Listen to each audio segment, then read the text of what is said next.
খাদ্যর কথাই হাদিসে আসছে, খাদ্যর টাকা দিলে হবে এটা হাদিসে এইভাবে নেই। অনেক সময় খাদ্যতেই উপকার বেশি। আপনি যদি সেমাই চিনি খাদ্য কিনে দেন ও বেচতে পারবে না, আর যদি টাকা দেন ও খরচ করে পারবে, বাচ্চাদের সেমাই কিনে দেবে না, এরকম হতে পারে। সাদাকাতুল ফিতর আদায় করা হচ্ছে ওয়াজিব। সাদাকাতুল ফিতরের হাদিসগুলো যদি আমরা একটু পর্যালোচনা করি, দেখব যে 5 ধরনের খাবার দিয়ে আদায় করতে বলা হয়েছে। গম, জব, তারপরে খেজুর, পনির এবং কিশমিশ, এই 5টি খাবার দিয়ে আদায় করতে বলা হয়েছে। আবু সাঈদ আল খুদরি রাদিয়াল্লাহু তাআলা আনহু বর্ণনা করেন, সহিহ মুসলিমের বর্ণনা, যে কুন্না নুখরিজু যাকাতাল ফিতরি সাআন মিন তুআম, আমরা খাবার দিয়ে সাদাকাতুল ফিতর আদায় করতাম। It should be food item. এবং সে খাবারগুলো কি ছিল আমরা বলেছি যে গম, জব, খেজুর, পনির এবং কিশমিশ। কতটুকু পরিমাণ আদায় করতে হবে? 1 সা। 1 সার পরিমাণ কত এ নিয়ে অনেক মতভেদ আছে। কেউ বলেছেন 2 কেজি 40 গ্রাম, কেউ বলেছেন 2 কেজি 400 গ্রাম, 600 গ্রাম, 3 কেজি এবং সর্বোচ্চ হানাফি মাযহাবে যেটা সাজেস্ট করা হয় 3 কেজি 300 গ্রাম পর্যন্তও কিন্তু মতামত আছে। তো আমরা এখানে এটাই সাজেস্ট করলাম যে 3 কেজি 300 গ্রাম পরিমাণ খাবার আপনি সাদাকাতুল ফিতর হিসেবে দিয়ে দিবেন। আমাদের বাংলাদেশে যেহেতু প্রধান খাবার হচ্ছে ভাত, মানে চাল, আপনি চাল দিয়ে আদায় করলে এটা ফুড আইটেমের অন্তর্ভুক্ত। সো খুব সুন্দরভাবে আপনার সাদাকাতুল ফিতর আদায় হয়ে যাবে ইনশাআল্লাহুল আজিজ। এক্ষেত্রে খুব কমন একটা প্রশ্ন যে খাদ্য না দিয়ে, চাল না দিয়ে, এরকম গম না দিয়ে টাকা দিলে আদায় হবে কিনা। এ ব্যাপারে স্কলার্সদের মধ্যে মতভেদ আছে। হানাফি মাযহাব ছাড়া বাকি 3টা মাযহাবে, শাফিঈ, মালিকি, হাম্বলি, 3 মাযহাবে বলেছে না, যেহেতু সরাসরি হাদিসে খাদ্যের কথা বলা হয়েছে, so it should be food item, খাদ্য দিয়েই হতে হবে। কিন্তু হানাফি মাযহাবে বলা হয়েছে যে না, খাদ্য দিলে তো আদায় হবে, পাশাপাশি এটার মূল্য দিয়ে দিলেও ইনশাআল্লাহ আদায় হয়ে যাবে। এবং শাইখুল ইসলাম ইবনু তাইমিয়া আলাইহি রাহমা উনিও এই মতামতকে গ্রহণ করেছেন যে ফিতরা খাদ্য সামগ্রী দিয়ে আদায় করা উত্তম।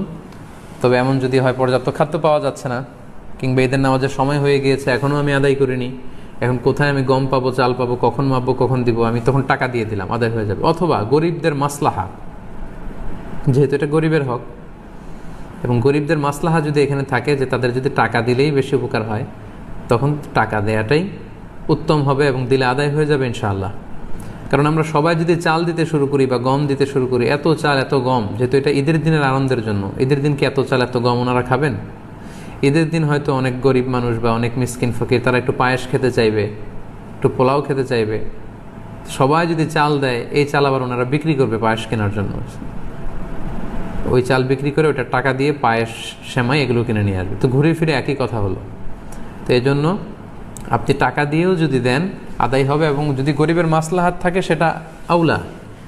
আমরা অনেক জায়গায় শুনেছি, বিশেষ করে সৌদি আরবের কথা শুনেছি, জাকাতুল ফিতরের বস্তা আছে, আটার বস্তা, এগুলো রেখে আসা হয়, গরিবরা এগুলো নিয়ে আবার দোকানে বিক্রি করে, কয়েক হাত বদল হয়ে দোকানদাররা সেখানে লাভবান হয়, গরিবরা লাভবান হচ্ছে না। তো এই জন্য যেহেতু ফকির মিসকিনদের, অসহায় বা সুবিধাবঞ্চিত মানুষদের এখানে মাসলাহার প্রশ্ন আছে, তাদের যদি টাকা দিলে বেশি উপকার হয় তাহলে টাকা দিয়েও আদায় করা যাবে ইনশাআল্লাহ। মূলত রাসূল করিম সাল্লাল্লাহু আলাইহি সাল্লাম এর যুগে খাদ্য দিয়ে আদায় করা হতো। তিনি এটাকে গরিবের জন্য খাদ্য হিসাবে আখ্যায়িত করেছেন। অতএব যদি গরিবকে খাদ্য দিলে গরিবের উপকার বেশি হয় তাহলে খাদ্য দেওয়াই উত্তম হবে। কিন্তু যদি টাকা দিলে গরিবের জন্য উপকার বেশি হয় তাহলে সেক্ষেত্রে আপনি টাকা দিতে পারবেন। রাসূল আকরাম সাল্লাল্লাহু আলাইহি সাল্লামের যুগে কারেন্সির লেনদেনটা হতো না এভাবে, যে এই যুগে যেরকম কারেন্সির দিয়ে জিনিসপত্রের লেনদেন হয়, সেই যুগে আপনার দ্রব্যের বিনিময়ে দ্রব্য লেনদেন হতো। সেজন্য আজকের যুগে কারেন্সির গুরুত্ব অনেক বেশি, কারেন্সি দিয়েই সব কিছু মানুষ লেনদেন করে থাকে।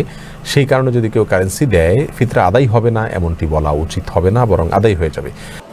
রাসূলুল্লাহ সাল্লাল্লাহু আলাইহি ওয়াসাল্লামের সময় ফিতরা দেওয়ার ক্ষেত্রে রাসূল খাবার দিতে বলেছেন, এবং রাসূলুল্লাহ হাদিসে যেটা আসছে যে বিভিন্ন জিনিস, কি কি জিনিস দিতে সেটাও আসে, শুধু একটাও তিনি টাকার কথা উল্লেখ করেন না একটু। রাসূলুল্লাহ সাল্লাল্লাহু আলাইহি ওয়াসাল্লাম সেখানে, অর্থাৎ সেখানে কোনো দেরহাম বা দিনারের কথা উল্লেখ হয়নি। রাসূল বলেছেন যে সেখানে জাবিব, আকাত দিতে বলেছে, ফনির দিতে বলেছে, সেখানে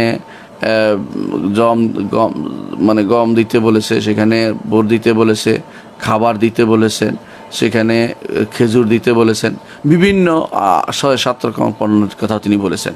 কিন্তু তিনি একবারও বলেন নাই যে দেরহাম বা দিনার দিতে হবে। এই একটি জিনিস আমাদের প্রথমে মাথায় রাখতে হবে। আমি বলছি না দিরহাম দিনার দেওয়া যাবে না কিনা, সেটা মাসালা আমি পরে বলবো। আগে এটাই বলছি যে রাসূলুল্লাহ সাল্লাল্লাহু আলাইহি ওয়াসাল্লাম কী বলেছেন এটা আগে শিখতে হবে আমাদেরকে। যে কোনো মাসালার ক্ষেত্রে প্রথমেই জানতে হবে যে রাসূলুল্লাহ সাল্লাল্লাহু আলাইহি ওয়াসাল্লাম কী বলেছেন, রাসূলুল্লাহ সাল্লাল্লাহু আলাইহি ওয়াসাল্লাম কী বলেছেন। যদি না পাই তখন আলেমদের থেকে সেটার মতামত শুনতে হবে। তার থেকে যদি রাসূলুল্লাহ সাল্লাল্লাহু আলাইহি ওয়াসাল্লাম এখানে কথা স্পষ্ট, রাসূল এই জিনিসগুলো থেকে দিতে বলেছেন। এখন আমাদের এমনকি রাসূলুল্লাহ সাল্লাল্লাহু আলাইহি ওয়াসাল্লাম সুবহানাল্লাহ এমন জিনিস দিতে বলেছেন যে জিনিস এখন দিতে গেলে অনেক টাকার প্রয়োজন হয়, সেই জিনিস দিতে বলেছেন।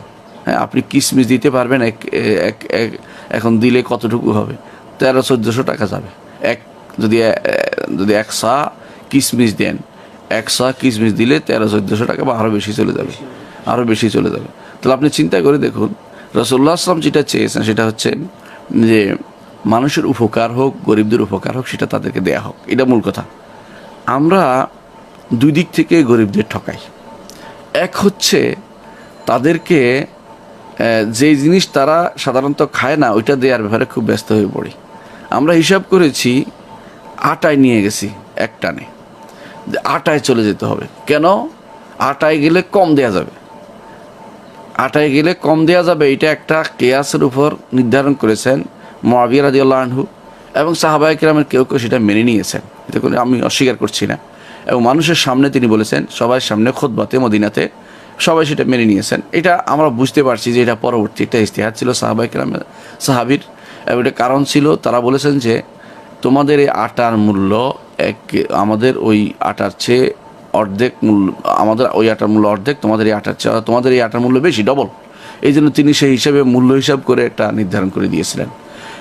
কিন্তু সরাসরি রাসূলুল্লাহ সাল্লাল্লাহু আলাইহি ওয়াসাল্লাম থেকে যে হাদিসগুলি পাওয়া যায় সবগুলি এখানে হাদিসে পাওয়া যায়। অর্ধেক দেয়ার, অর্ধ সর দেয়ার, আটার ক্ষেত্রে অর্ধ সর দেয়ার বা আটা বা ময়দার অর্ধ সর দেয়ার একটা হাদিস আছে। এই হাদিসগুলি কেউ শুদ্ধ বলেছেন, কেউ শুদ্ধ বলেননি, মতভেদ আছে।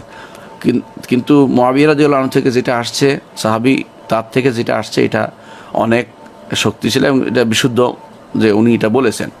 তো একজন সাহাবী তিনি ফকিহ ছিলেন, এতে কোনো সন্দেহ নাই। আমরা মেনে নিলাম, ধরে নিলাম যে এটা শুধু আটার ক্ষেত্রে। আপনি বাংলাদেশের মানুষ কিন্তু আটা খায় না, চাউল খায়, তারা ভাত খায়। আপনি যখন এটা এক ধরনের জোচ্ছুরি বলে, এই জন্য আপনি খাওয়ার সময় খাবেন চাউল আর দেবার সময় দিবেন আটা, এটা কোন ধরনের নীতি হতে পারে বলেন? এটা হতেই পারে না। আপনি আটা কেন দিবেন? আটা সে কী করবে? ঈদের দিন কি আটা খাবে? ঈদের দিন তো সে ভাত খাবে, কোনো সন্দেহ নেই।